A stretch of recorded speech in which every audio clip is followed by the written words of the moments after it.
À quoi pensez-vous en voyant cette image ? Vous pensez sûrement voir une photo de famille juive avec un père aimant luttant contre la maladie tout en élevant seul ses 9 enfants adoptifs. Une famille idéale en surface. Et en vrai, vous n'avez pas complètement tort de penser ça. En tout cas, c'est ce que le père tente de vous faire croire. La photo provient du compte Insta de Our Unique Family, un compte créé par Haïm Nissim Cohen en 2020 après avoir adopté 9 enfants juifs pour les élever tout seul. Il possède également un compte TikTok dans lequel il partage des moments de vie au sein de leur maison, des vidéos humoristiques et des célébrations de fêtes juives. Jusque-là, rien de choquant. Mais lorsqu'on creuse un peu sur cette famille, on remarque que tout est faux et que les enfants vivent en réalité un enfer. Déjà, le père Haïm Nissim Cohen s'appelle en réalité Jeffrey Lujan Vigil. Il n'est pas du tout malade, ni juif et encore moins rabbin, comme il le faisait croire. Il avait juste changé de nom pour que son plan soit plus crédible.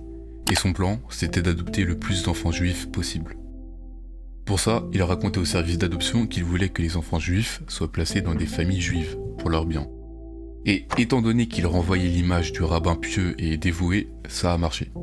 Au fil des années, il se retrouve donc dans une maison avec 9 enfants adoptés, qui ne sont même pas juifs d'ailleurs, et qui sont totalement coupés du monde. Il n'allait pas à l'école, il ne mangeait qu'une seule fois dans la journée et n'avait aucun contact extérieur, en plus de subir d'autres atrocités. Parce que oui, Haïm, ou plutôt Jeffrey, abusait de ses jeunes enfants. Il les frappait, les gazait et les violait. Un de ses enfants adoptifs, l'aîné, était même devenu tortionnaire à son tour, agressant sexuellement un de ses petits frères. Je vous épargne énormément de détails parce qu'on est sur TikTok et que je peux pas tout dire, mais en tout cas, le cauchemar de ces enfants s'arrêtera lorsqu'un jeune de la fratrie appellera un podcast pour dévoiler tout ce qui se passe dans cette maison. La police sera alertée et Jeffrey arrêté pour tout le mal qu'il a fait à ses jeunes enfants. Il sera condamné à 135 ans de prison sans aucune possibilité de libération conditionnelle. Quant au fils aîné, Shalom, qui a lui aussi contribué à ces abus et a même soutenu son père lors du procès, il est toujours en attente de jugement.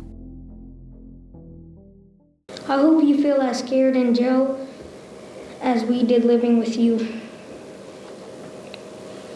Everyone will treat you like garbage like you did to me. I hope you suffer like I did. I hate you, I hate you, I hate you. You look like a psychopath and that scares me.